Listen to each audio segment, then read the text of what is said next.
ஆன்மீகமும் அன்றாட வாழ்க்கையும் இது ரெண்டும் பொருந்துமா அப்படின்னா கட்டாயம் பொருந்தும். அன்றாடம் என்பது நமக்கு கிடைத்து கொண்டிருக்கின்ற ஒவ்வொரு போனஸ் டே அப்படின்னு சொல்லலாம். நமக்கு கிடைக்கின்ற பிரத்யேகமான நாட்கள் ஒவ்வொரு நாள். அப்ப அந்த நாளை ஆன்மீக நாளா மாத்தணும் அப்படின்னா அது கோவிலுக்கு போறதோ அல்லது கடவுளை துதிப்பதோ அப்படியெல்லாம் இல்லவே இல்லைங்க.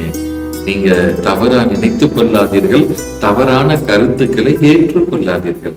அன்றாடம் நீங்க அன்பா இருந்தா போதும், நீங்க ஆன்மீகத்துக்குள்ள இருக்கீங்கன்னு அர்த்தம்.